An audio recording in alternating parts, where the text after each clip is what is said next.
नमस्कार, जय हिंद, जय भारत। निर्माण आईएएस के इस प्लेटफ़ॉर्म पर आप सभी का स्वागत है। आज मैं इस वीडियो के माध्यम से कुछ ऐसे प्रश्न जो फूड सेफ्टी ऑफ़िसर को लेकर के जो यूट्यूब के माध्यम से हमें मिल रहे हैं, एसएमएस के माध्यम से हमें मिल रहे हैं या ऑफ़िस के माध्यम से मुझे मिल रहे हैं या व्हाट्सएप के माध्यम से मिल रहे हैं, तो उसको मैं पूरा करना चाहूँगा। सबसे पहले आपके दिल का ही क्वेश्चन कि सर आपने ऑनलाइन में ₹4,999 की इतनी भारी भरकम फ़ीस रखी, जहाँ अन्य संस्थाएँ कुछ चंद हज़ार रुपए में, कुछ चंद सैकड़ों रुपए में भी पढ़ा रही है। हज़ार रुपए में कोई पढ़ा रहा है, कोई 1200 में, कोई कोई कई कुछ तो 200 रुपए में पढ़ा रहे हैं। तो ऐसा क्या विशेष दे रहे हैं? क्यों पढ़ें आपके पास में? तो मैं सबसे पहले उसका उत्तर देना चाहूँगा।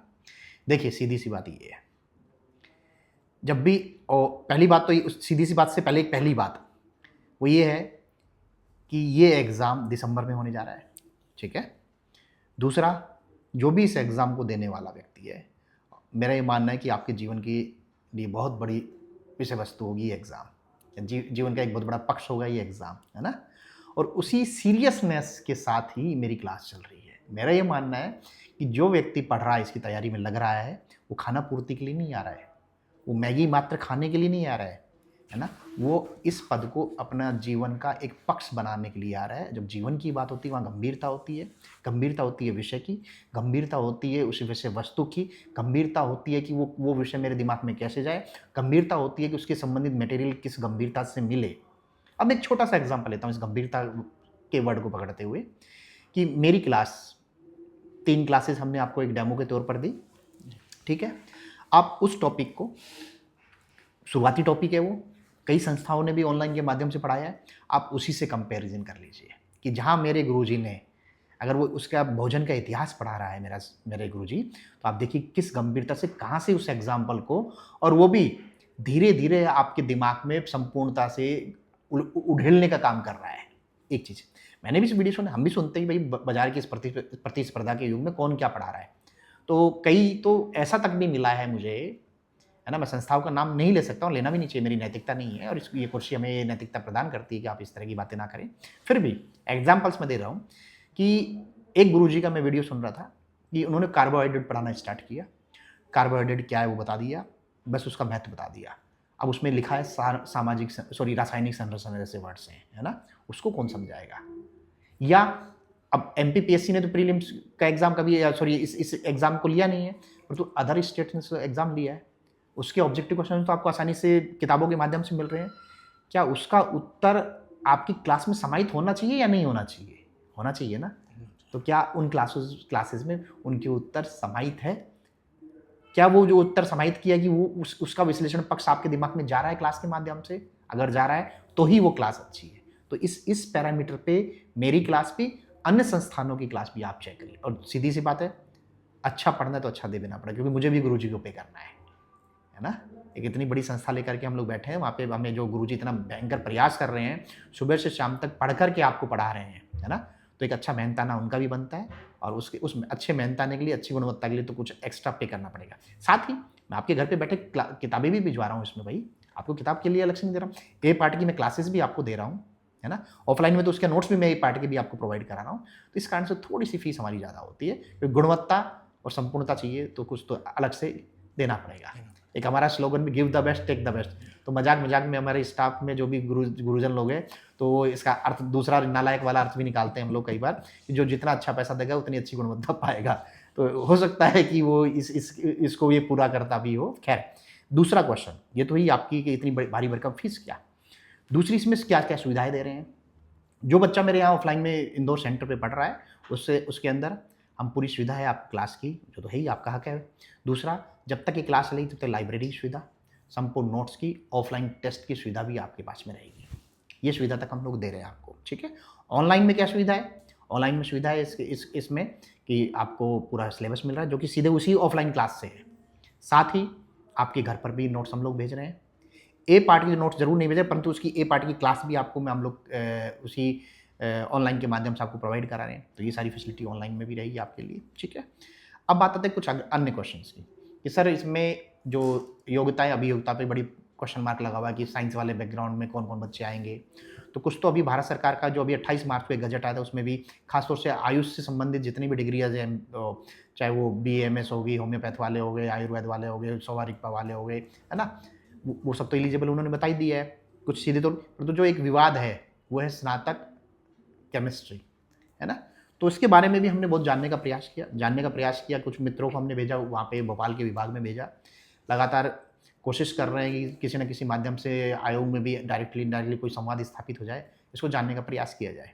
तो उन्हीं सब कसमकस में कुछ चीज़ें ऐसी मिली, तो शायद मैं भी कन्फर्म मैं ये कहूँगा कि अब मेरे कारण ये मान ले, क्योंकि जब तक आयोग इसको क्लियर नहीं करेगा या विभाग क्लियर नहीं करे तब तक कोई भी चीज़ नहीं माननी है हमें, है ना। फिर भी अगर इसमें फिजिक्स केमिस्ट्री जो ग्रेजुएशन में यानी बायोलॉजी वाला छात्र या मैथ साइंस वाला छात्र जिसने 3 सालों में केमिस्ट्री पढ़ा है, अगर वो इस तरह की कोई संभावना नहीं होती तो शायद हम भी लोग इस बैच को स्टार्ट नहीं करते, क्योंकि मुझे गुरुजी को बहुत कुछ देना होता है और ऐसे में आवश्यकता होती है एक संख्या की बच्चों की।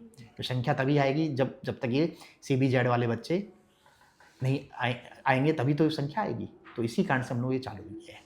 तो मेरा ये मानना क्या है, लगभग संभावना है वो लोग भी इसमें एलिजिबल होंगे। फिर भी देखते हैं, कोशिश ये है कि अगले 5-7 दिन में कुछ इसके ऊपर आयोग के द्वारा या जो निर्धारित संस्था है वो इसका क्लैरिफिकेशन आपको दे दे। ये तो हुआ दूसरा क्वेश्चन। तीसरा क्वेश्चन कि सर जो पेपर क्या समय पे होगा? जी देखो, अभी जो आयोग की परंपराएं जो दिख रही है, मैं तो ये बोलूँगा कि बहुत भाग्यशाली हैं वो बच्चे जो इसकी तैयारी में लग गए और जो इसके लिए एलिजिबल है, क्योंकि इतना समय किसी नए एग्ज़ाम के लिए मिल रहा है तो वाकई में भगवान आपसे कुछ अच्छा चाह रहा है।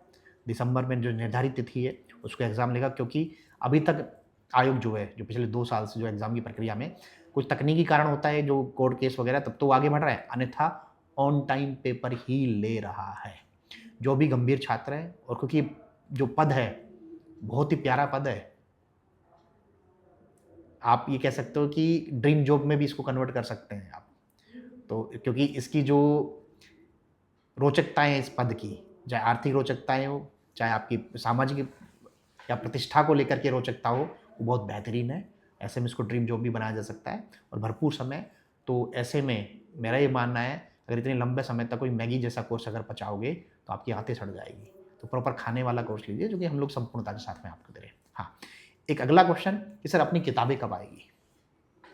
देखो, किताबें मेरी थोड़ी लेट आएगी, परंतु जो आएगी वो इस गुणवत्ता से आएगी कि बाजार में जो भी किताबें उपलब्ध है उसके सामने शायद 20-30% भी ना रहे, ये मेरी गारंटी होगी। मीन्स जो हमेशा एक कुछ मैं चीज़ें बोलता हूँ अपनी संपूर्णता को लेकर के, कि बाजार में जितनी भी किताबें उपलब्ध है उसमें से जो आया वो तो मेरी किताब में मिलेगा ही मिलेगा। और अगर मेरी किताब में कुछ भी नहीं आया, कोई क्वेश्चन नहीं आया, वो बाजार की उपलब्ध किसी किताब में नहीं मिलेगा, ये भी गारंटी है। दूसरा, और उन किताबों से कुछ अच्छा ही मिलेगा। कारण, क्योंकि अभी क्या हुआ है कि जब हम लोग इसके सिलेबस को डिकोड कर रहे थे गुरुजियों के माध्यम से, तो पाया गया कि हिंदी माध्यम में इसकी किताबें ना के बराबर है ही नहीं। अगर सच बोला जाए तो जब 1 या 2 किताबें मिली, उसकी गुणवत्ता तो ये है कि आप शायद वो पढ़ना भी पसंद ना करें, है ना, और उसमें सिलेबस भी पूरा नहीं कर रहे हैं। अगर पता चला कि भोजन का महत्व है, वो पता चला कि 3 लाइन में लिख के छोड़ दिया, या मध्य प्रदेश में पारंपरिक भोजन है, जनजातीय भोजन है, पता चला कि आधे पेज में खत्म कर दिया है ना, उन्होंने कोई मेहनत नहीं की। अगर इस तरह की किताब है तो वो तो 10 दिन का काम है बनाने में। परंतु ये जो किताब आ रही है इतनी सारगर्भिता के साथ में आ रही है कि आपको कुछ भी तीसरी चीज़, दूसरी चीज़ देखने की आवश्यकता नहीं पड़ेगी। हर चैप्टर के साथ भी मैं ऑब्जेक्टिव क्वेश्चंस भी दे रहा हूँ, और जब इतना अच्छा आएगा तो थोड़ा सा समय लगता है। तो जो किताबें आना, पहली जो किताब आएगी 1 से 5 मिनट की आएगी, जो अधिकतम जो समय होगा वो 10 मई होगा। तो 10 मई से पहले मैं उसको देने का प्रयास करूँगा। फिर जो अगला 5 पार्ट होगा वो मैं जून 10 से पहले देने का। फिर भी आप देखेंगे कितना समय है, 6 से 7 महीने का, तब भी हमें समय मिल तो रहा है ना, 6 महीने का, 7 महीने का, तो कोई दिक्कत नहीं होगी। आप अब बस अभी एक काम क्या करिए, जो क्लास ज्वाइन की हुई है, क्लास में जो गुरुजी पढ़ा रहे हैं, इसी कारण कुछ लिखवा भी रहा हूँ मैं अच्छे से गुरुजियों के माध्यम से, तो उसको आप लिखते रहिए, उससे ऑब्जेक्टिव बनाइए और अपनी परंपरा को उसको समझ करके रटने का प्रयास करते रहिए। ठीक है, तो ये तो थी सामान्य सी बातें, है ना। तो सीधी सी बात ये है कि अगर आप गंभीरता से हमारे साथ चलेंगे तो मैं इतनी चीज़ें पूरे दम से, कॉन्फिडेंस से ये कह सकता हूँ कि जिस बच्चे ने निर्माण की क्लास को ईमानदारी से उसको पचा लिया, पचाने के 2 मतलब है। पहला मतलब कि उसको समझ लिया उसके पाठ्यक्रम को, दूसरा उसके ऑब्जेक्टिव को अच्छे से रटने का प्रयास कर लिया। अगर ये दोनों विधाओं को हमने संपूर्णता से डाइजेस्ट कर लिया तो सफलता सिर्फ आपकी होगी, सिर्फ आपकी होगी। धन्यवाद। जय हिंद, जय भारत।